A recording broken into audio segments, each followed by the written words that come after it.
Hello and greetings, everyone. It's good to see the panelists. Everyone is live, looking brilliant. Good morning, good afternoon, good Good morning. evening. Yes, Hello, I hello. am.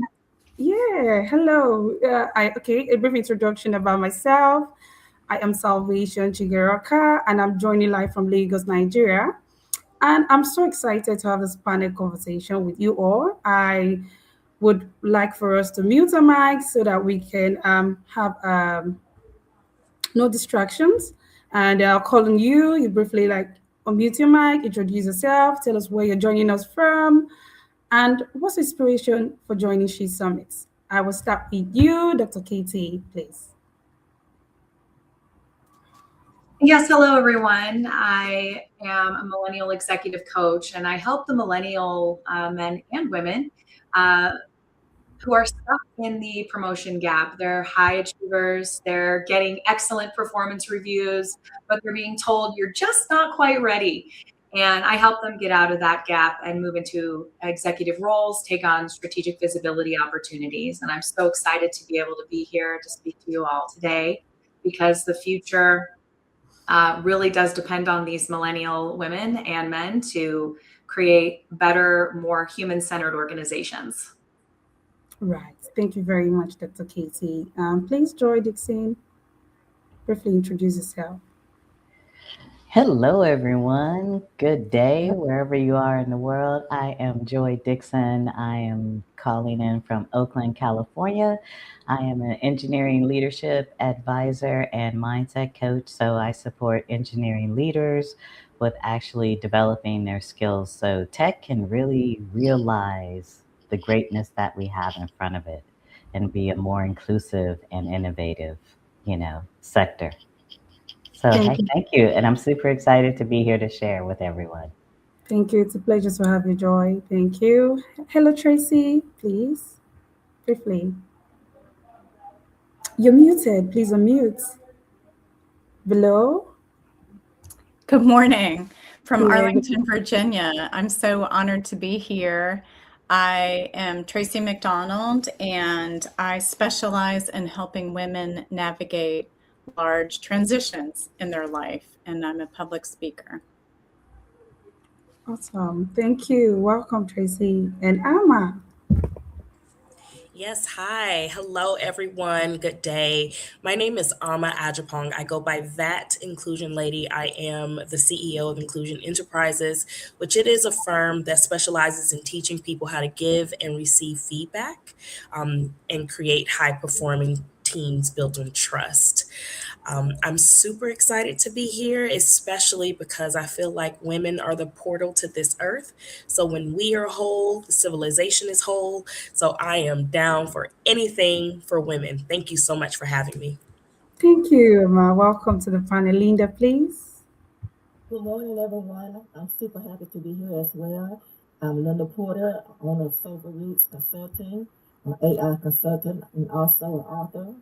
I'm glad to be here. I'm in the last I'm in the part of the generation of what they call old now. So, and I'm super glad to be here and with wonderful women.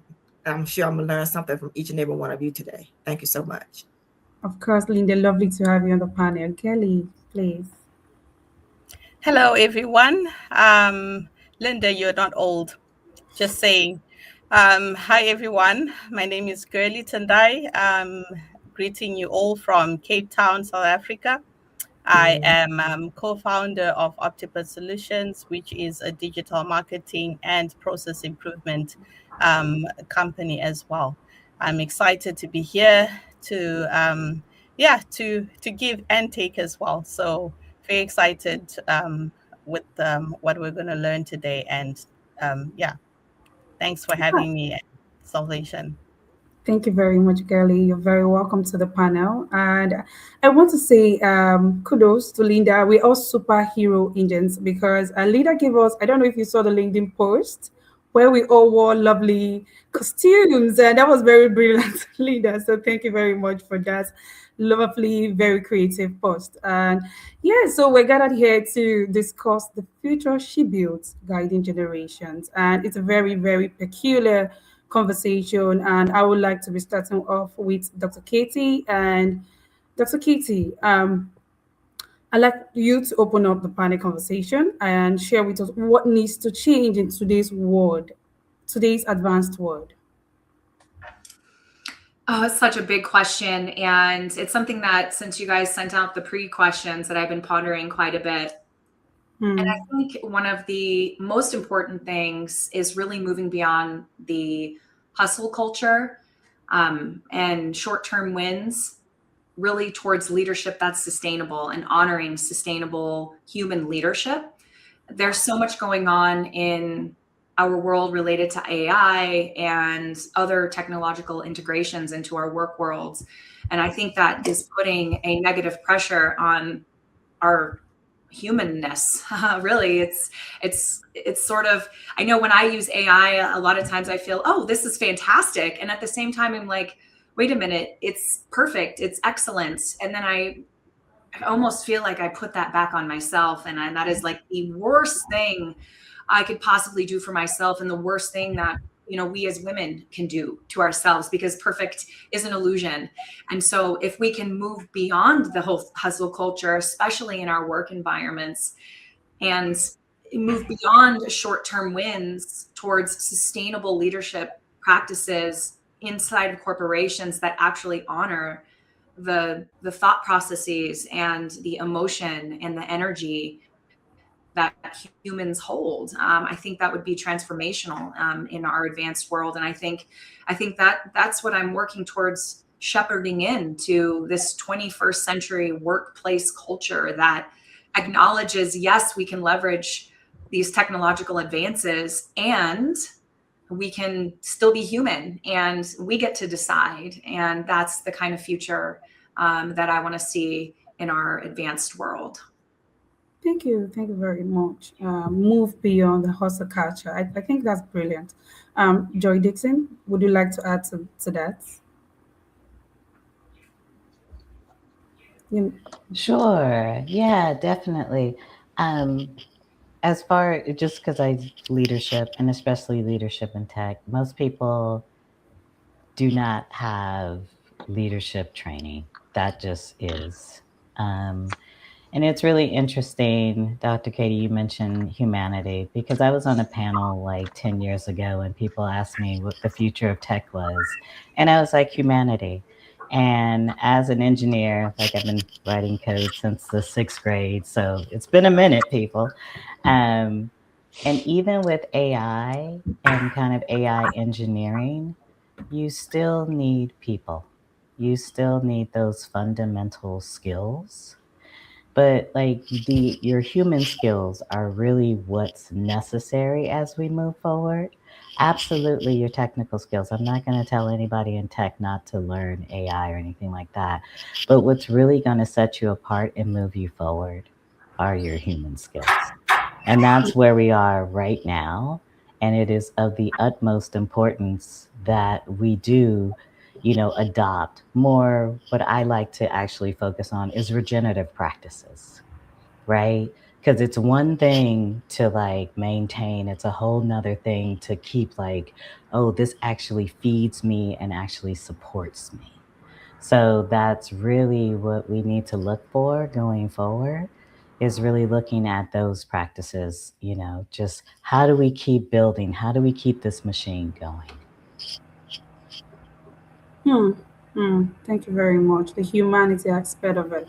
And that will bring me to what organizational strategies promote intergenerational knowledge transfer. Joy just mentioned humanity, bringing our human skills. Tracy, I'd like for you to take this for us.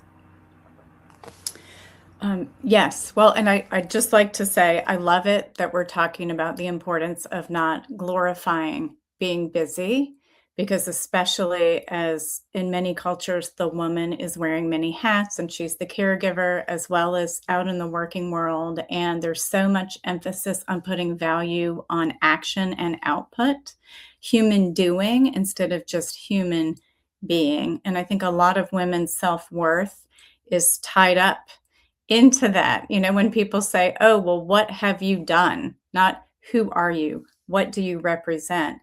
It teaches us to look for validation outside of ourselves, which is really not healthy. So thank you for those points.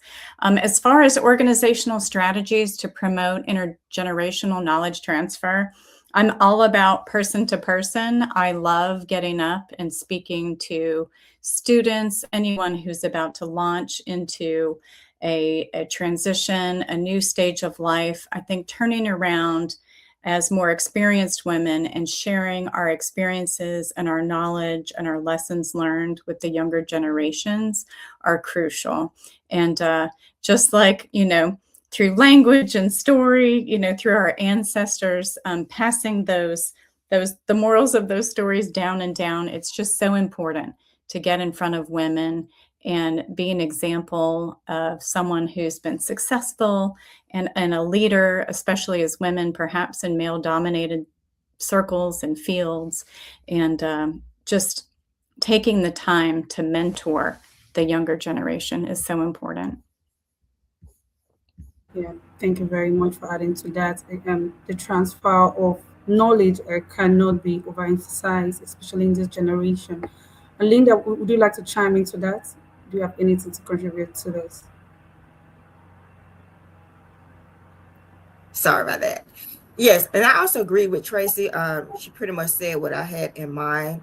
I also believe in the reversal of mentorship as well. I think our younger people are here. They can teach us as older people generation some things, especially when it comes to AI and technology. You can get. I remember giving my 2-year-old great niece my phone, and she was able to remember my password. And I was wondering what she was doing with my phone. She was holding it so long. Then I realized she had been on my phone for like 15, 20 minutes. I said, she definitely couldn't be hitting buttons that long. So I finally looked over to see what she was doing and realized she had got into my phone. She had remembered seeing what I have done. So younger generations are really smart people. So they can transfer some of the knowledge that they have, even though they're younger, into us, as well as we can transfer the knowledge and our wisdom that we should have into them. So I think it's like a core learning environment.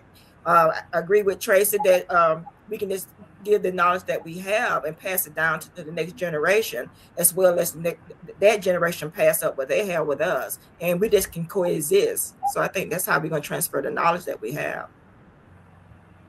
Thank you very much, Linda. Oh, you have something to add to that, please?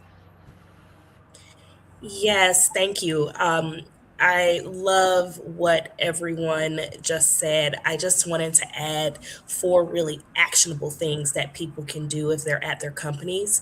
So, when we're thinking about succession and transfer of knowledge, it is important to document the why, not just the what. Especially because with the younger generation, they're asking questions. And so, if they can understand the rationale behind some of the decisions that are being made, it creates more empathy and more dialogue around what needs to be changed and why, versus just this is the way we've always done it. Another thing is shadow to own handoff. So, for example, the current owner of the process can hand it off, but also allowing opportunities to shadow so that person can learn from being side by side to someone with someone, and along with shadowing, offering opportunities for teachbacks because people learn in various ways. And so if we're transferring this knowledge, we don't only want the what, the why, but also the opportunity to teach back, but the more tenured person not looking to assess the person teaching back based on how they would do it and by their own norms, because that's ethnocentrism, right? We're looking at it from an open lens to see how it can best impact the organization. And then finally, whatever knowledge transfer there's going to be, making sure we allot time on our calendars for it, because if it is not on the calendar, oftentimes it won't get done. And that also shows the importance we put behind that knowledge transfer. So just wanted to add that piece for anyone listening. These are very tangible things you can go schedule tomorrow and start doing. Thank you. Emma, thank you very much for sharing that why with us. It was knowledge packed, and thank you very much for bringing up that calendar part. I do not joke with calendars; they are like lifesavers. When you have lots of things to do, you schedule. We're humans; we forget. We are family. There are lots of things to attend to. You just need a reminder. Noreen just joined us and she's been taking notes. I see her putting down a lot of things on her book. Noreen, please unmute, introduce yourself, tell us where you're joining from, and your inspiration for joining us. Yeah, thank you. I'm very happy to be with you now. And so, yeah, I am on night. I'm completely agree with all of you. I am a woman in tech since more than 20 years now. So I have can check the change, and there's a change in industry area. It's not so fast than it should be. That is true. And even if we open the door for women, I remember when I did my study in electrical engineering, there's only 4% of women. So, and in electrical engineering, still 4-5%. In AI is a little more. Cybersecurity is still short. Mechanical also. But I'm completely agree with you. We need to work and to do some workshop with the young generation and do some training on negotiation and sit at the table and speak up. And it's exactly what we did with my NGO, Business and Professional Women International. That is very interesting. But in the same time, we should take care also our children because studies and cognitive science demonstrate that girls at 6 years old only, she knows already she's not a good woman in mathematics. So that is not a feeling, it is based on research. And it is interesting to say that we have to take care about our children too, because if we need more women in tech area, we should explain to girls that mathematics is a very beautiful area and very interesting, and it is a job of the future, clearly. Because we discuss about AI, but the AI behind that, there is mathematics. Behind quantum, it is mathematics. Behind many things, it is mathematics, including music, it is mathematics. Yeah. So my message, it could be that if you want to innovate in the future, we need all people, not only women, but all people, very diverse people in diverse brains, including neurodivergent people. And sometimes we forgot that. So my message, it could be, yes, we have to work with the young generation, but also children. So work on our book. We have to remind to everybody that Ada Lovelace was the first woman who created the program. It's the first algorithm. Eddie Lama, it is very important. For women in tech, we know that, but not all children and not everybody. So yes, we have to promote probably more again and again. And I'm very happy to have this kind of event to do it. Thank you very much, Noreen, for sharing so much from the introduction and sharing much more. So thank you very much. Yeah, thank you very much. That's insightful. And when you mentioned the book is very important. What we put in the book for the next generation to read is much more important. Thank you very much. The book is what the previous generation left behind for us and what we may leave behind, including this section, this panel section. In the future, I'm sure there will be lots of females coming back to reference this particular panel section to watch it, and they will hear us speak. So it's very important to leave something valuable for the next generation. So thank you for sharing that. Gailey, I'd like you to move us forward with the next question. Please share with us how sustainable systems are built intentionally. Yeah, thank you for that question, Salvation. I was just, when I came across this question, I was just thinking of a proverb that I once came across. I don't remember which culture it's from, but it says something to the effect that a wise man knows that when he plants a tree, he might not live to enjoy the shade of that tree. And Mm, simply put,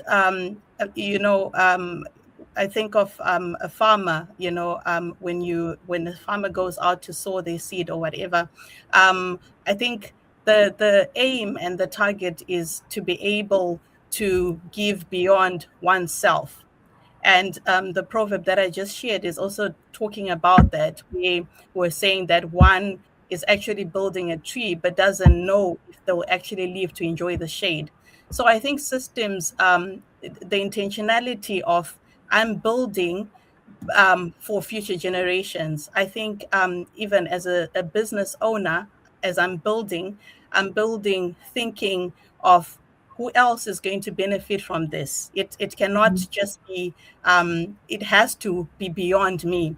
So when we put systems in place, I strongly believe that we need to desist from the heroic kind of approach and thinking more of generational. So what are we building and how is it going to affect the next generation? So I feel that building for continuity as opposed to a heroic approach really is what helps us to build systems that are more that can actually benefit generations to come. Thank you very much. I saw Tracy nodding. Tracy, you have something to add to this? Yes, and I think thinking outside of the systems, even just we are modeling for future women through our decisions and our actions. And so, it's so important. I think maybe it's hard to transfer the human element into technology, but we have to try, especially to model not martyring ourselves, teaching women not to worry about making someone else uncomfortable at the discomfort of themselves, and just to honor their boundaries and learn to say no. And, also to challenge the system when it's not working anymore. Give them permission to speak up and to ask those important questions, because these women will be evolving, not just with the current times, but as they gain experience. It's important to realize sometimes maybe they're following someone else's dream or they're climbing the wrong corporate ladder, and it's okay to change your mind and to question things. To questions, yeah. I like how you finished that off. Amma, share with us. So I'll say two things just to piggyback off of what Tracy talked about with the modeling. I think modeling is so important. And quick story, I was talking to a chief deputy financial officer, and she was proud of herself because she finally decided to wear her natural hair to work for the first time in her career. And she talked about how she was so nervous about how she would be perceived. But what she noticed was a few months after she started wearing her natural hair, people on her team started doing the same. And so I will say modeling is so important, not just the skill set, but the intangibles, whether it's taking vacation, whether it's leaving to go be with your family, whether it's, wearing your natural garb or your natural hair, because it's showing that you're okay showing up authentically as yourself. And then the other thing I'll say is when we think about systems, feedback loops are incredibly important. I help people, I make feedback your superpower because that is how you communicate and add value. But I also want us to realize that some of these systems just weren't built for us, and we must be bold in naming that. And some systems just need to be completely torn down and rebuilt with different generations in mind, different social norms in mind, different genders, races, neurodiversity, all of those things. And so it's important to identify that, create a plan around that, model the way in which you want to do that. So thank you. Very nicely put. Thank you very much, Amma. Naween, let's come with you with a question. You're a leader. You've been working with NGOs, and I also saw you also have worked with UNESCO. And I want you to share with us what leadership barriers reappear to women across generations. Oh, there is a lot. First of all, you have to know that it's not only intergeneration challenge sometimes we have, it is also challenge when you grow up in a village and when you grow up in a city, because we don't develop the same mindset when you grow up in a small village like 600 people like me. So even if I am in France, I grew up in a very small village, and my first city was at 10 kilometers. So clearly I'm not the same mindset than someone French people who grew up in a big city like Paris. And in my career as a woman in tech, as a CEO, as a UNESCO representative for my NGO, as a member of a scientific committee dedicated to the network of the future, clearly, many times we have intergeneration discussion, but even if I am young, I'm not young, I am 41, but I speak with old women because they have a big challenge before me, and that it was incredible because they inspire me, to be fair. Me, I am a lucky girl.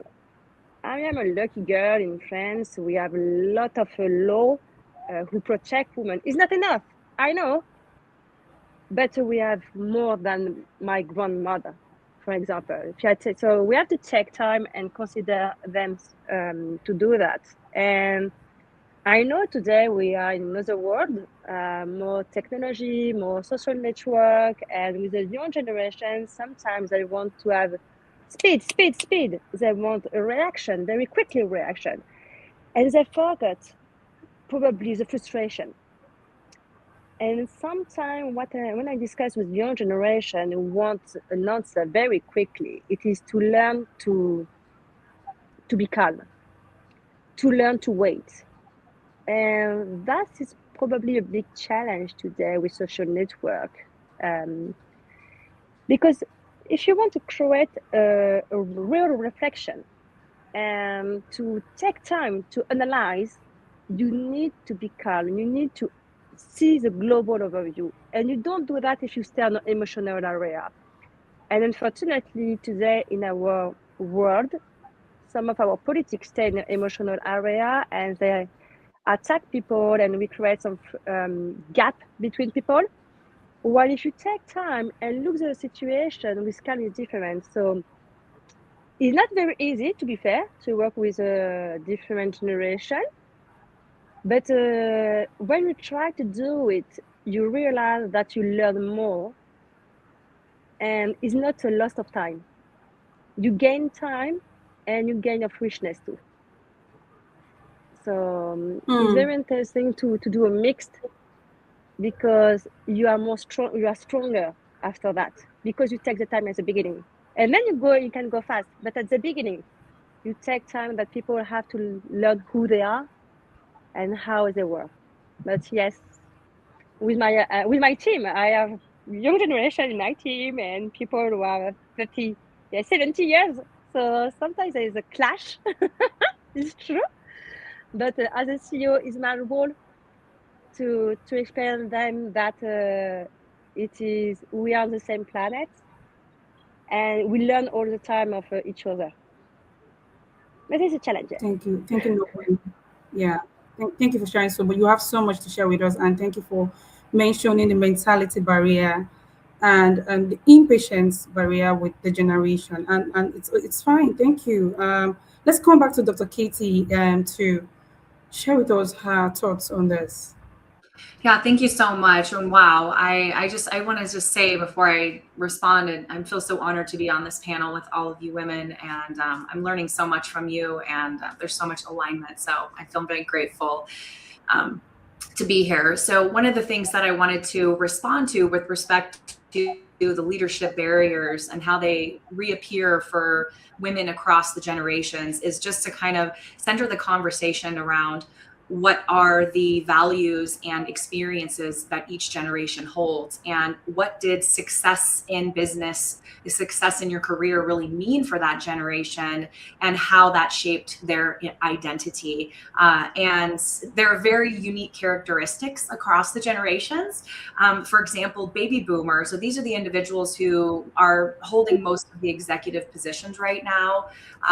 They are really the parents of millennials, right? And that's why there's so many millennials, right? Millennials make up 35% of the workforce right now. We are the children of the millennials, of the baby boomers. And so what you see happening with respect to leadership in the workplace is transference. It's a thing that happens. It's a psychological phenomena that, we see baby boomers see the millennials in their workforce as their child. And so we're projecting that parental perspective, and whatever you view of your children or whatever, that can muddy the waters there and create a dynamic in the workforce for around leadership, especially for women.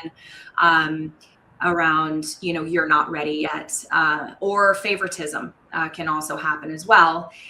For Gen X, Gen X is an interesting set of characteristics and values, and Gen X is really the latchkey kids, like especially in America. These were the young, when Gen X was kids, they kind of was when women were really going back to work, and that traditional family unit was broken up. And so a lot of Gen Xers had to figure it out on their own. And it was kind of like tough love. And, they would walk home from school or take the bus and mom wasn't there. And that was like the first time, at least in American culture, that was a really prevalent trend in the upbringing of Gen X. And that independence, that I have to do this by myself, bleeds into their leadership. And so a lot of times how that can reappear for women is they don't seek out help. Gen Xers, they have a hard time advocating or speaking up for support.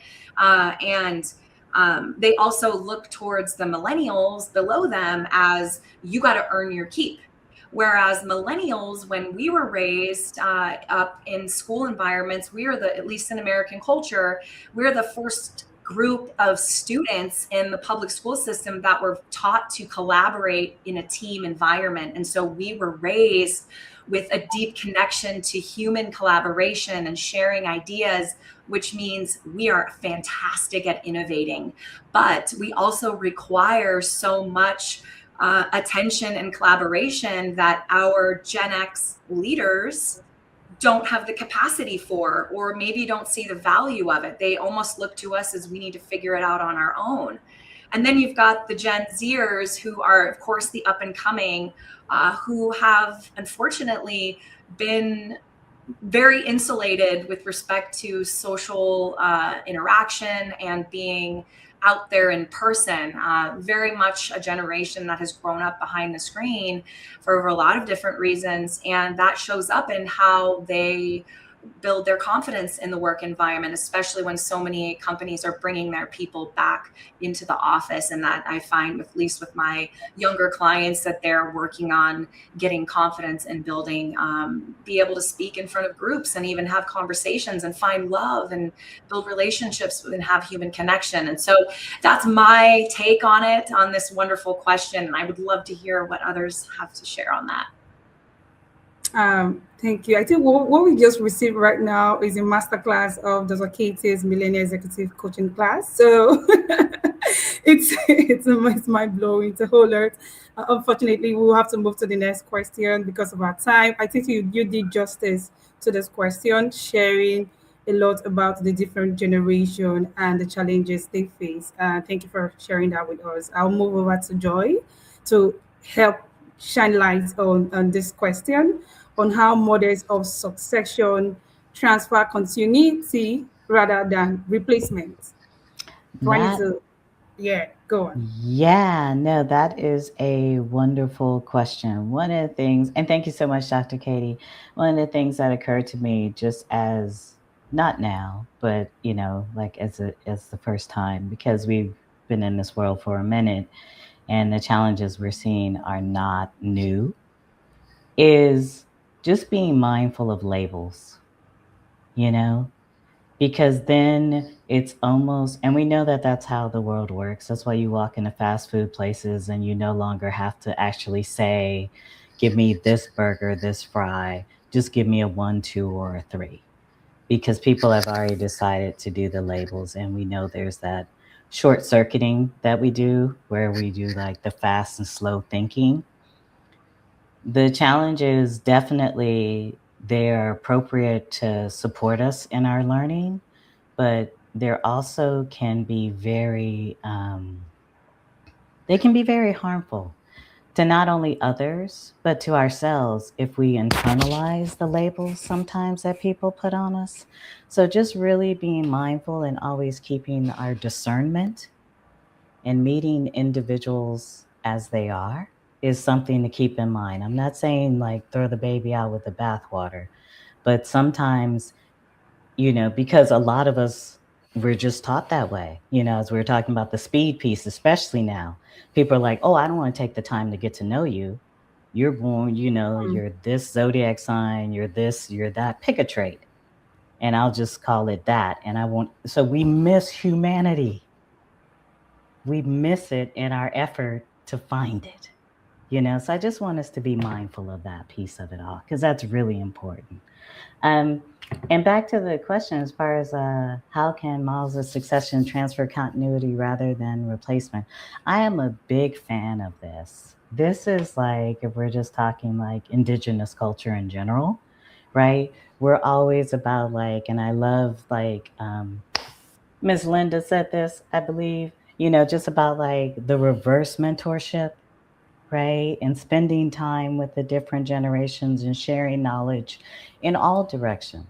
That's really the goal here. And also just, and Dr. Katie mentioned like, or was, yeah, my apologies, folks. It was somebody awesome on this panel was talking about like just, the values that we have, And so I think really laying those out, like, what are your values? And I know I'm kind of bouncing around because you all have said so many great things. The other thing that popped up was around modeling, and I'm so glad that came up because sometimes we speak these words and they sound great, like rah rah shish moon ba, but then are we actually doing this? Are we actually showing up for each other? Or are we like, okay, let me get mine and you figure out how to get yours? Right? So, really, like modeling is really being willing to do the work, not just speak about it, but really be in the trenches and do the work. So, here, when we're talking about the succession transfer, I, as a person who's like from an older generation, I am a Gen Xer. It's about like, hey, how can I bring people forward? That has always been my goal. Like, how can I support you in moving forward? How can I make the path smoother for you? Because somebody before me made it smoother for me, right? So I really think about, in that sense, that mindset is what will help us move forward. And it won't be about replacement. It'll be about like, dude, if somebody's helped me out, maybe I don't know them by name, but I know they helped me out. And I'm going to do the same for you because honestly, my value and my goal is to make this a better world. Yeah. That's a lovely finishing, Joy. We need to make this a better world, and that's why we're gathered here.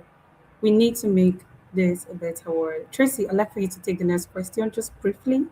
Share what you think on which environments encourage learning without fear of failure. I think forums just like this one, where we're able to speak openly and a bit more unfiltered than if you were being, putting content and data into a system or into AI, which can be very finite. Just any platform that encourages real discussion. I love what you just said, Joy, about the labels. I think it's so unfortunate that, especially like my son, who is 13, he is a Gen Z that you were just talking about, Dr. Thomas. The ideals that are put out there now for kids in social media, we're still fighting this ideal of perfection. No one puts on Facebook their dirty laundry and their bad days. It's always the fancy trips and the vacations. My 13-year-old, we have to continue to have reality check conversations because he thinks, if he becomes a YouTuber, he's going to have a private plane and a very fancy sports car. And I think fostering these kinds of conversations where you model real life experience and not, I do believe work smarter, not harder. Not that everyone has to go do a, 3-job grind to become successful, but also to model what's real. and to try to say there's a lot of perfection that's put out there, a lot of social media grooming that makes it look like, you can just become an overnight millionaire really easily. And also, under, politics aside, I won't get into that, but I think we still have a lot of work to do so that we're not polarizing people based on their opinions. And it's so much more important to encourage inclusivity and find the common ground across borders. We're foreign service. We've lived in several different countries. And I can tell you, I love people in other cultures, and we're so much more alike than we are different. And just trying to bring that back to the forefront, that labels and boxes and polarization and the things that try to make us separate, it's not healthy. Thank you. Thank you for shedding light on that. Thank you very much.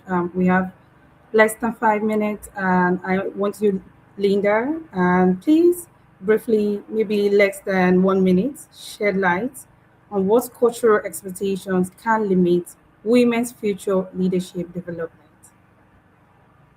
Cultural expectations can limit women's future. We're hearing sounds from your background. Is it your audio? Sorry. Can you hear me now? Hmm. Okay, Gelly, please take us on that while Linda joins us back. Okay. Um, I'll speak from an African culture, which is what I'm familiar with.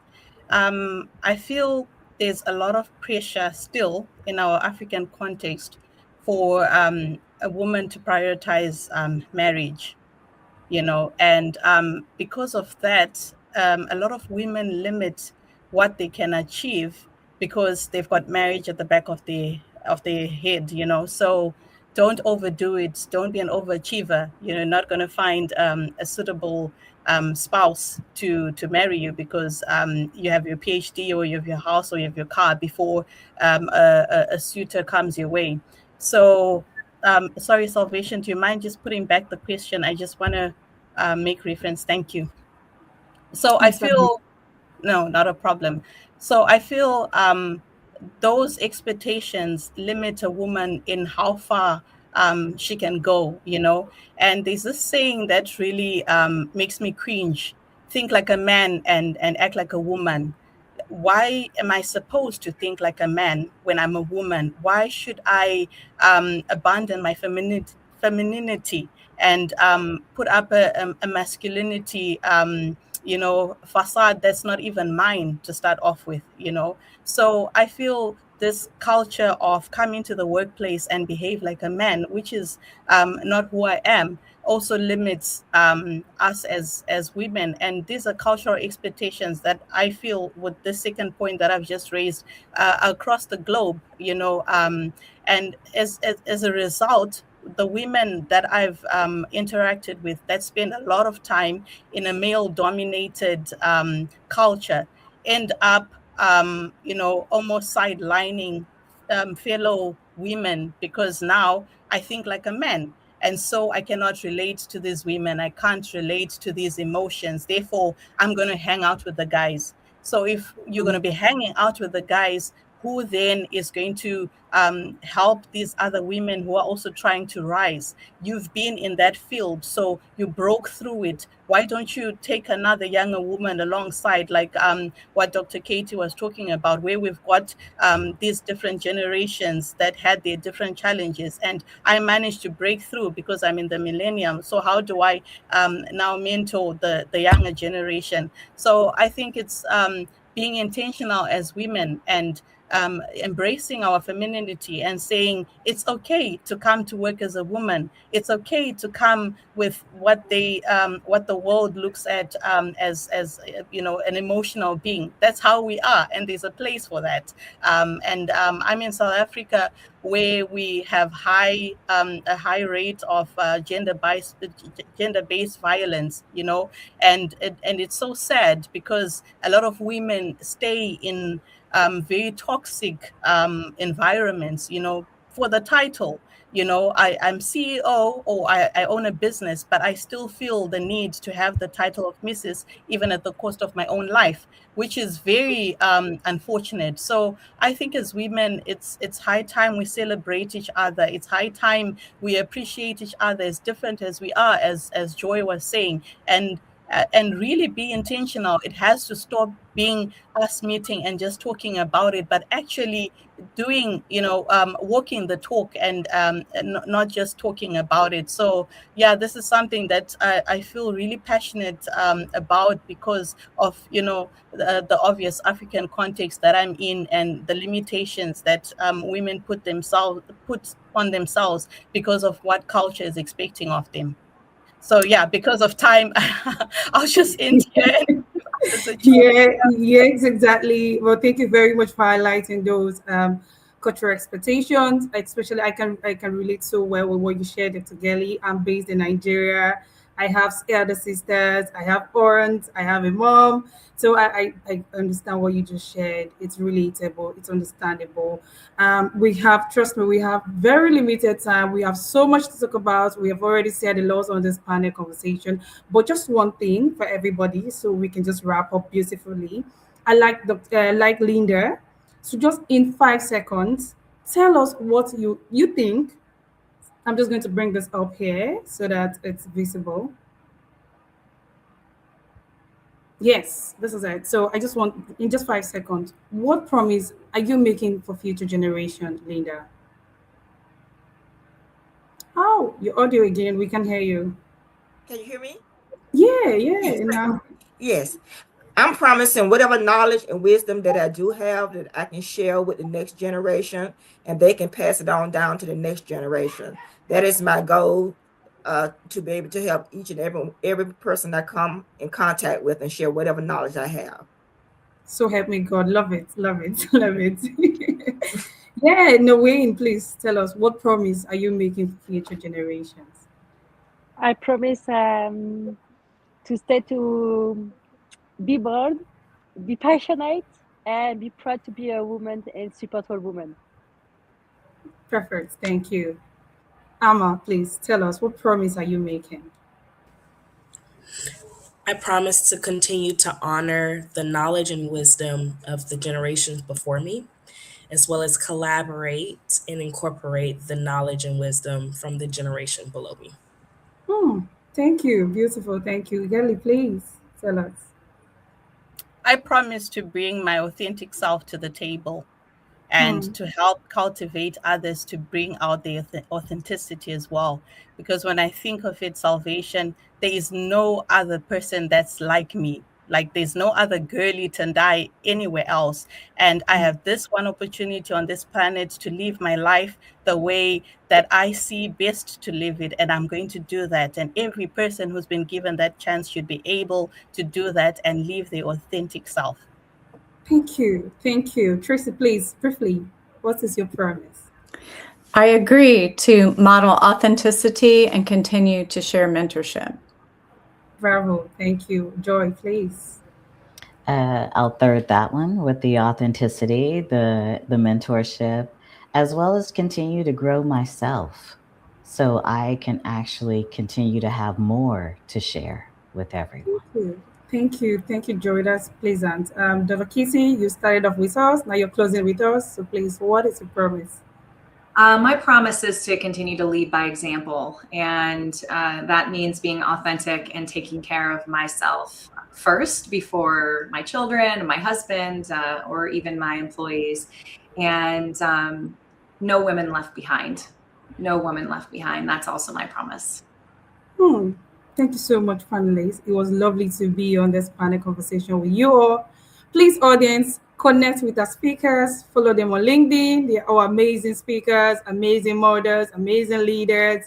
They are pioneers in their field. We love to see you follow them. And thank you so much for joining She Summit Day 3, 2026. It was lovely to have you. Our gather as well. Thank you. Yeah, bye-bye. Thank you so much. Bye bye. Everyone. Enjoy.